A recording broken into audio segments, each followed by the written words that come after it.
Nuevamente en este tiempo pedimos las mejores bendiciones para aquellos que se empeñan en buscar la palabra del Señor, en escudriñarla, en conocer en profundidad los secretos maravillosos que tiene la Escritura. Vamos a orar primeramente antes de empezar cualquier cosa. Padre, como siempre, Señor, pedimos la presencia de tu Espíritu Santo en nosotros, para que nuestro espíritu esté en conexión contigo, Señor, y con tu verdad, para que sea tomada toda tu verdad completa, Señor, sin dilaciones ni excusas sobre nuestra vida, para que esa palabra se convierta entonces en bendición para nosotros. Padre, esperamos la presencia de tu Espíritu rodeándonos en el nombre de Jesús. Amén. Hoy vamos a mirar lo que pudiéramos llamar unos pequeños destellos del incomparable, inmenso carácter de Dios. Vamos a ver algunas facetas de ese temperamento del Señor. Empecemos con la palabra que está en Santiago 5:11. He aquí, tenemos por bienaventurados a los que sufren. Habéis oído de la paciencia de Job, y habéis visto el fin del Señor, que el Señor es muy misericordioso y compasivo. El apóstol Santiago hace una consideración sobre los creyentes que están atravesando por pruebas y tribulaciones, pero también hace un recuerdo de cuál es la finalidad de ese sufrimiento, cuál va a ser la terminación. Entonces cita a Job y su paciencia proverbial. Pero sobre todo lo que Santiago quiere traer a la vista del creyente es la finalidad del Señor a través de la vida de Job. El libro de Job está puesto allí para no tanto mirar la paciencia de Job, como frecuentemente se enfoca, sino más bien para mirar la misericordia de Dios. Porque si bien es cierto que Job mantuvo su paciencia y su fidelidad, en algunos momentos no fue muy justo en sus apreciaciones de Dios. Sin embargo, el Señor dice aquí, fue muy misericordioso y compasivo con él. Y esperando el tiempo en el cual Satanás había pedido a Job, al final el Señor le restituye todo a Job y multiplicado. Tenemos aquí entonces dos características del carácter de Dios. Por ahora, hay muchísimas. Hoy vamos a ver solamente 4. Aunque aquí parece que hubiera 2, en realidad es una sola. ¿Por qué es importante conocer el carácter de Dios? Vamos a dar 4 razones de entre todas las que pueden existir. La primera es que cuando estudiamos el carácter de Dios, empezamos a conocerlo mejor. Y la palabra de Dios nos da un mandato a amar a Dios. No podemos amar lo que desconocemos, es muy difícil. Pero en la medida en que escudriñamos la palabra, vamos conociendo al autor de la palabra, podemos acercarnos también más fácilmente a ese sentir que nos pide la Biblia. En realidad proviene de Dios el amor, nos fue derramado a nosotros y se lo devolvemos a Él. Pero es mucho más sencillo cuando conocemos la multiplicidad de los aspectos deliciosos, delicados que tiene el temperamento del Señor. Amamos mejor lo que conocemos. Esa podría ser la primera razón. La segunda es que reconocemos mejor lo que ya diferenciamos. Quiere decir esto que en la medida en que vamos conociendo a Dios, también podemos reconocerlo más fácilmente en su presencia, en su actuar, en su cercanía sobre nosotros, cuando ya hemos vivido unos buenos años de vida cristiana productiva. Ya sabemos que el Señor no nos deja solos, no se ha apartado, aunque no lo sintamos, porque ya lo conocemos. Y también lo vemos entonces obrar más fácilmente en estos momentos difíciles. Una tercera razón sería que como seres humanos imperfectos obedecemos mejor lo que entendemos. Entre más conocemos a Dios, más fácilmente lo obedecemos. Y por último, la cuarta, y es que si conocemos a alguien, podemos entender mejor cómo procede o cómo actúa. Cuando conocemos a Dios, vamos entonces sabiendo también lo que va a hacer Él. No siempre, no en un 100%, pero nuestro corazón se tranquiliza porque sabe que Dios la mayoría de las veces puede proceder de cierta manera o de otra, sin que eso implique que podemos predecir la conducta de Dios, porque el Señor es Dios, Él hace como le parece. Pero sí nos tranquiliza tener ese conocimiento en ciertos aspectos. En resumidas cuentas, buscamos conocer el carácter de Dios porque lo amamos más, porque lo podemos reconocer mejor, porque lo obedecemos mejor y porque podemos entender mejor su actuación. A continuación entonces vamos a ver 4 rasgos del carácter de Dios que nos van a ayudar a estar en sintonía con Él y con lo que Él está haciendo. El primero es que tenemos a un Dios de misericordia. Pero muchas veces cuando leemos la palabra, si no tenemos claro el concepto de lo que estamos leyendo, no podemos tampoco entender bien cuál es la característica a la que se está refiriendo la palabra. Misericordia es tener clemencia, es tener piedad o tener compasión. Por ejemplo, con el que falla, con el que peca. El Señor tiene piedad y clemencia.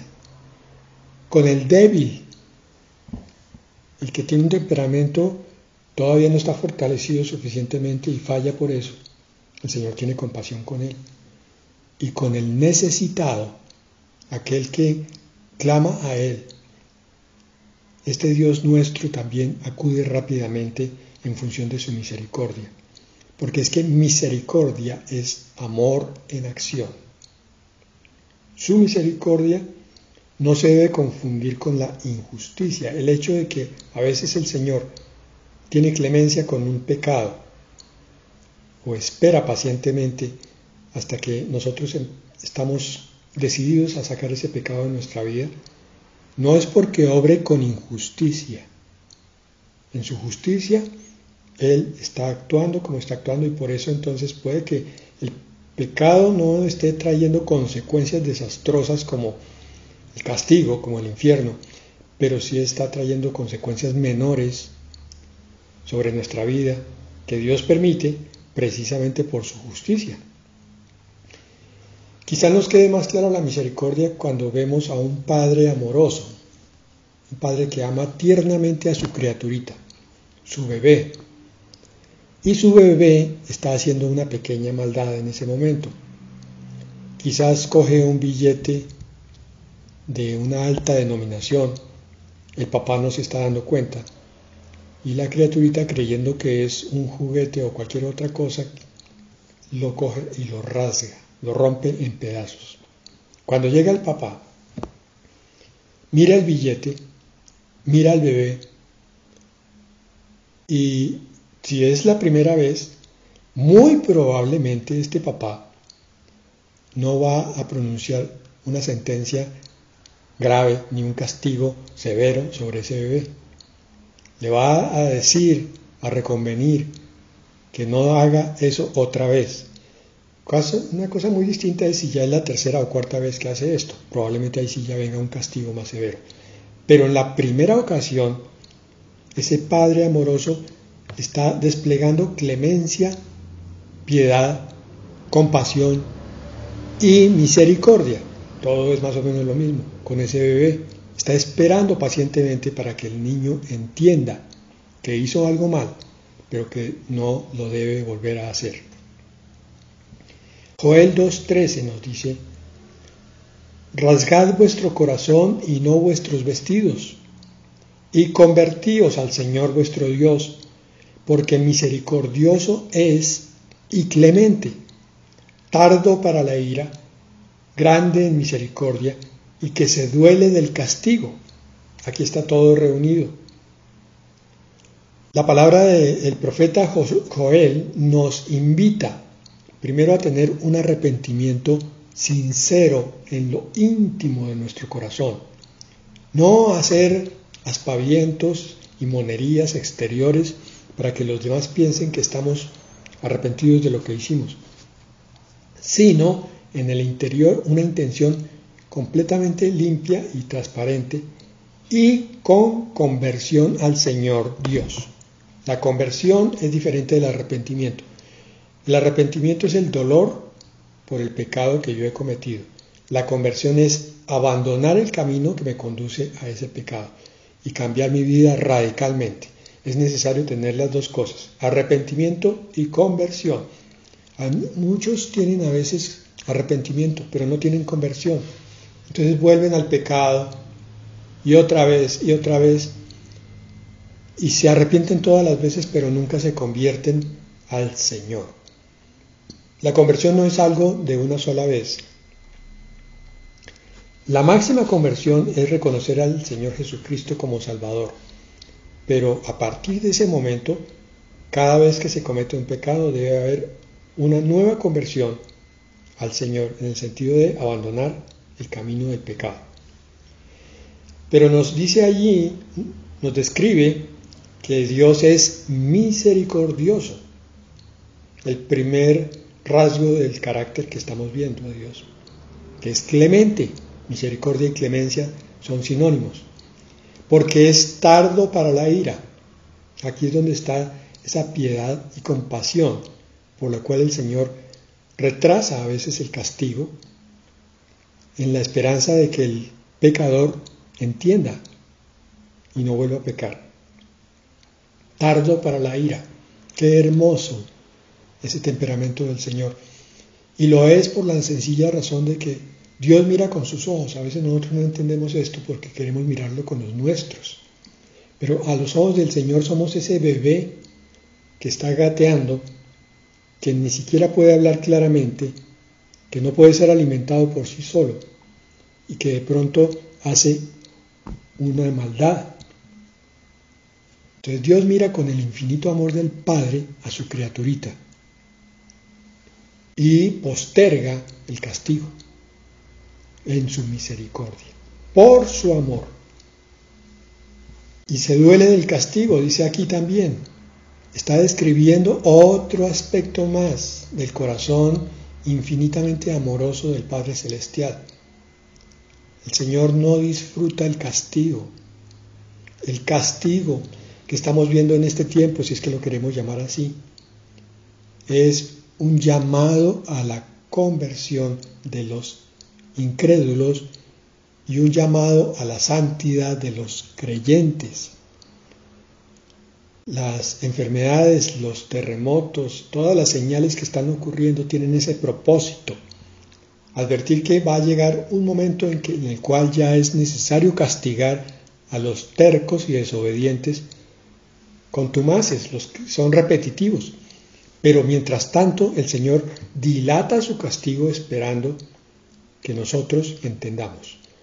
Hermanos, no está por demás recordarles que estamos en un tiempo en el cual el Señor está esperando nuestro arrepentimiento y nuestra conversión para iniciar ese camino de santidad si no ha empezado, o para reforzarlo si ya se inició hace un tiempo, para que cada vez sea mayor nuestro compromiso con Él, nuestro apartamiento hacia Él, nuestra santidad con Él. La conversión lo que hace es que mete al pecador dentro de la protección del Salvador. ¿Cómo es esto? Cuando un individuo es inconverso, no se ha convertido en creyente del Salvador Jesucristo, no puede ser protegido de la injusticia del diablo. El diablo dice, ese es mi hijo, yo puedo hacer con él lo que se me dé la gana. Y hasta matarlo inclusive. El diablo vino para robar, matar y destruir. Pero cuando ese pecador se sale de las garras del diablo y se mete dentro de la protección de la sangre del Salvador Jesucristo, entonces el Señor ahora puede desplegar su misericordia. Y si el diablo viene y le dice, ahí tienes a un pecador, el Señor le dice, sí, pero está cubierto con la sangre de Jesucristo. Ahora soy yo el que toma la disciplina sobre él cuando lo considere justo y necesario. Tú no tienes nada que hacer aquí, Satanás. Esa es la importancia de la conversión continua, del arrepentimiento y la conversión. Porque entonces lo que vamos a ver es esta parte donde el Señor es tardo para la ira y se duele del castigo. Es la compasión. En Oseas 11:8 nos habla también de esto. ¿Cómo podré abandonarte, oh Efraín? Se refiere a Israel. ¿Te entregaré yo, Israel? ¿Cómo podré yo hacerte como Adma o ponerte como a Zeboim, naciones impías? Oigan esto, mi corazón se conmueve dentro de mí, se inflama toda mi compasión. Esta descripción nos hace ver el corazón de Dios rebosando de tristeza, por un lado, pero también de infinito amor por el pecador. Y entendiéndolo, lo comprende, sabe por qué ese pecador está pecando, sabe que está siendo débil ante la tentación o simplemente tiene una cantidad de condicionantes que le facilitan caer en el pecado, pero que por sí es una criatura, que es como polvo, dice la palabra, y que por tanto es propenso a la caída y a la desobediencia. El Señor lo ve desde su grandeza, desde su altura, ve nuestra pequeñez para cumplir su justicia. Y entonces, ante nuestra debilidad, se conduele, se llena de paciencia para detener su castigo, porque se inflama dentro de él su compasión. Es como un fuego que llena su corazón, que le dice, yo soy padre, ahí está mi hijo, es pobre, debilitado, desnudo y necesitado. Yo voy a demorar ese castigo para darle otra oportunidad, que él pueda crecer y fortalecerse, para que sea más fácil la obediencia a mí. Mi corazón se conmueve dentro de mí, hermanos. Espero que tu corazón se esté conmoviendo dentro de ti por este corazón de tu Padre Celestial. Tu Padre es tan amoroso que entre más lo conoces tú, más te llenas tú también de ternura hacia Él. Más te sientes llevado fácilmente hacia la cercanía a su corazón, hacia la comunión con Él, hacia caminar junto a Él. El entendimiento de Dios es el inicio de la vida eterna. El Señor Jesucristo lo dijo en Juan. Esta es la vida eterna, que te conozcan a ti, oh Dios, y a quien tú enviaste, a Jesucristo tu Hijo. La vida eterna es conocer a Dios, la eternidad. Conocer su misericordia, por otro lado, me ayuda a no autocastigarme, más allá del remordimiento y de la conversión de vida. Es decir, cuando yo peco, ya sé cuál es el mecanismo por el cual voy a regresar al camino correcto. Remordimiento y conversión. Y pare de contar el azotarme más allá de la cuenta, el acusarme más allá de la cuenta, porque sé que Dios ya me perdonó. Apenas tengo el remordimiento y la conversión sinceras. El diablo puede venir y decirme, usted es un pobre pecador.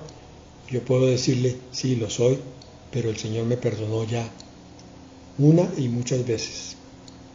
Entonces paro el castigo sobre mí, en vez de menospreciarme, más bien me concentro en el amor de Dios. Su misericordia me ayuda a mí a ser misericordioso con otros. Cuando yo soy consciente del perdón que Dios ha ejercido sobre mí, entonces puedo mirar a otros y decir, ¿quién soy yo?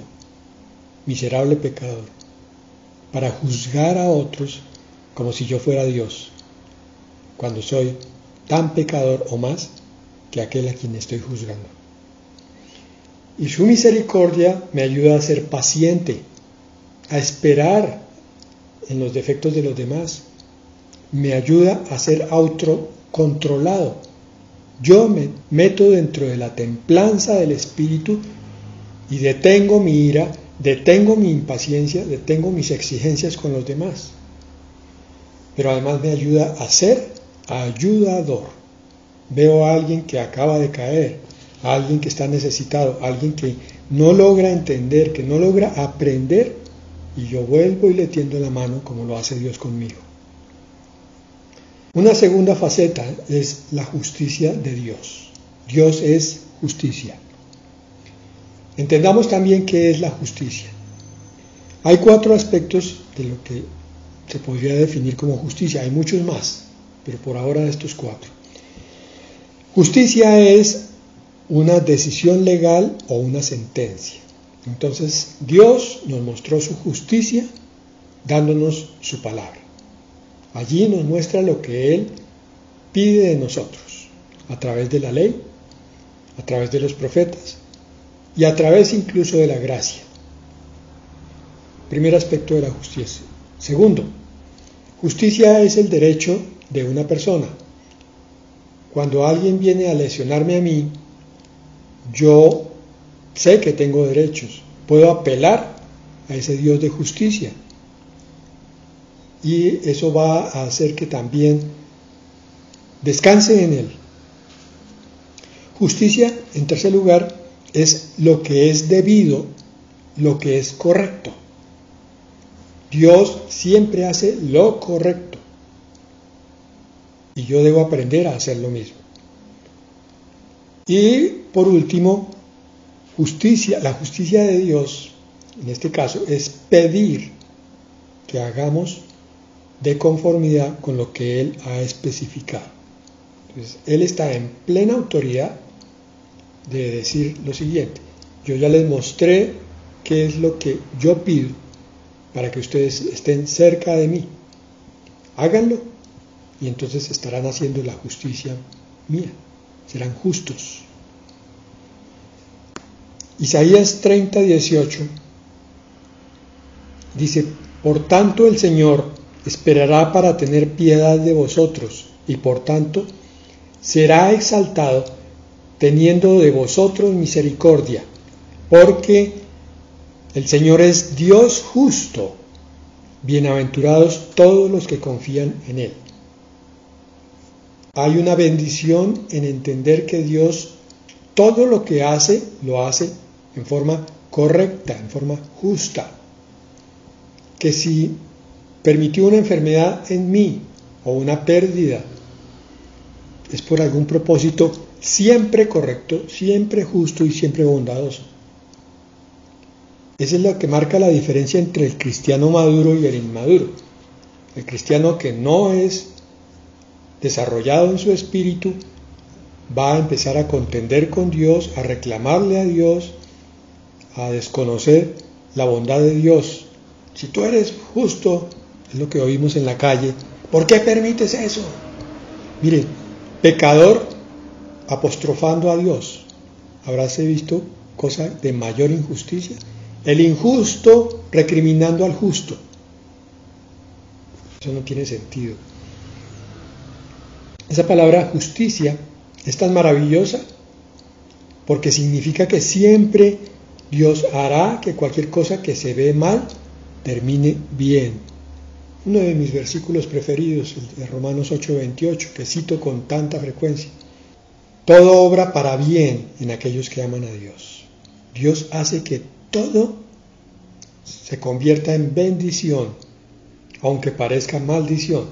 Y esto también, el entenderle la otra justicia desde las 4 definiciones que dimos con respecto a qué es el derecho de una persona, me ayuda a no preocuparme cuando soy maltratado, porque sé que como tengo un Dios justo, Él hará justicia a su tiempo, cuando a Él le parezca, cuando Él sepa que es justo. Una razón por la que no trae la justicia ya inmediatamente es porque Él sabe cuándo es el tiempo, justo para todos. Entender la justicia de Dios me ayudará también a no esperar recompensa de los hombres, sino solo de Dios, porque voy a entender que solo Dios es justo y que los hombres no lo son, por su misma imperfección. Me ayuda la justicia de Dios a ser justo y a hacer lo correcto. Cuando yo me comparo con Dios y quiero crecer a la estatura del varón perfecto, entonces no puedo menos que empezar hoy mismo a obrar como Dios obraría, en mi caso, como el Señor Jesucristo lo haría. Y es mi trabajo, entonces todos los días ser cada vez más justo, para conmigo mismo, para con los demás, pero sobre todo para con Dios. Un tercer aspecto de la persona de Dios es la bondad. Nehemías 9:25. Y tomaron ciudades fortificadas y tierra fértil, y heredaron casas llenas de todo bien, cisternas hechas, viñas y olivares, y muchos árboles frutales. Comieron, se saciaron y se deleitaron en tu gran bondad. Estaba describiendo las bendiciones que el Señor envió sobre su pueblo. La última es la que a mí me parece mejor que cualquier otra. Deleitarse en la gran bondad del Señor. Este es un momento de éxtasis. Cuando de pronto tú has tenido una gran necesidad y la respuesta ha llegado al poco tiempo, sorprendiéndote. Tú sabes en ese momento que el que hizo todo para tu beneficio, el que movió todos los hilos para que esa situación se resolviera a tu favor, fue Dios. Y cuando lo contemplas, miras su bondad y tu corazón por dentro se derrite de ternura por ese Dios que es tan bueno. Dios es bueno y ese hecho nunca cambia. Ninguna cosa que haga Dios es por algo diferente a su bondad infinita. Todo es en función de su bondad. Él es bueno todo el tiempo, no solo de vez en cuando, o cuando las cosas van a su manera, aún en medio de nuestra injusticia, en medio de nuestro pecado. Él sigue siendo bueno. Él nos sigue permitiendo el alimento, el techo, el vestido, la salud. Aún con nuestro pecado, sigue siendo bueno. Dios es bueno siempre. Siempre es bueno Dios. Su bondad me ayuda a ser más bondadoso, incluso cuando otros no lo merecen. No importa. Yo estoy mirando a mi Señor, entonces no me interesa si la persona se está portando bien o no, pero hay que ayudarla, hay que ofrecerle la palabra, el consuelo, la oración, el alimento físico, la compañía, el consuelo, lo que sea. Y su bondad me ayuda a hacer siempre el bien, porque como Dios hace siempre las cosas bien, para bondad, yo también las debo hacer igual, aunque nadie me esté mirando. Llevamos 3 aspectos del carácter de Dios: misericordia, justicia, bondad. Y el último es la santidad. Salmo 29:2. Dad al Señor la gloria debida a su nombre. Adorad al Señor en la hermosura de la santidad. Hermosura de la santidad. Aquí esta palabra nos deja con las puertas abiertas a considerar la santidad como proveniente tanto de Dios como del que adora, el que alaba. La santidad es una virtud, una cualidad hermosa, preciosa. Hermosura de la santidad. Cuando miramos la santidad de Dios, cuando vemos su transparencia, su carácter siempre limpio, su carácter completamente correcto y justo, no podemos menos que sorprendernos y admirarlo. Pero aquí también se está refiriendo a nuestra santidad. Si nosotros nos gozamos en la hermosura de la santidad de Dios, el Señor también se goza en la hermosura de la santidad de sus hijos, de aquellos que le creen, de aquellos que caminan su camino. Y esta santidad está recibiendo un calificativo, hermosura. La santidad es hermosa. Cuando tú te estás despojando del pecado, estás adquiriendo una apariencia para el mundo sobrenatural e incluso para el mundo material también, de luminosidad. Recuerda que las referencias a ciertas apariciones de ángeles del Señor Jesucristo siempre se refieren como a alguien resplandeciente. Esa es la hermosura de la santidad. Es tan prodigiosa esa luz que despide la santidad que a veces hace daño a los ojos físicos. Por eso es que el Señor no se manifiesta con frecuencia, porque es consciente de nuestra limitación para mirar esa hermosura, pero algún día la podremos ver directamente. Dios es santo y justo y desea hacernos santos, puros y limpios a nosotros, libres de las impurezas del pecado que quitan la hermosura. La santidad es limpieza interior. Cuando tú has aumentado tu conciencia hasta el punto de entender que si todos los días te bañas tu cuerpo, bañas tu boca, bañas tus manos, quieres comer alimentos limpios, quieres usar ropa limpia, dormir en una cama con tendidos limpios, tener tu casa limpia. Es lo mismo que el Señor quiere de nosotros, que nos acerquemos a Él en limpieza. Santidad es honestidad. Cuando todo lo que sale de mi boca es verdad, no hay ni un solo engaño. Santidad es integridad. Ya hemos dicho eso. Integridad es pensar, sentir, decir y hacer todo en una sola dirección. Lo mismo. Lo que yo pienso, eso digo, eso hago y eso expreso en todos los aspectos. Entonces las personas saben cómo contar conmigo. Yo no los voy a engañar porque en ningún momento voy a resultar con actitudes sorpresivas y engañosas. Y la santidad es sinceridad. Ya vimos que tiene que ver con la honestidad. Pero la sinceridad es algo que está faltando urgentemente en las familias. El trato sincero entre la pareja y los padres con los hijos. Cuando soy así, en esa honestidad, esa integridad, esa sinceridad, entonces soy más confiable. Pero además de todo, tengo más armonía en mi ser. Como mi interior es igual a mi exterior, desaparece una gran cantidad del estrés y no todo. Ese que tenía antes, el estrés de mantener mentiras en mi vida, de mantener apariencias, de mantener cosas que no son limpias, se va. Si me doy cuenta, todo lo que Dios hace es correcto, me guste o no. Cuando yo entiendo eso, entonces me empiezo a sintonizar con Él, a estar sincronizado con Dios, a caminar con Él en armonía. Estas no son las únicas características de Dios, las 4 que vimos, son muchas más.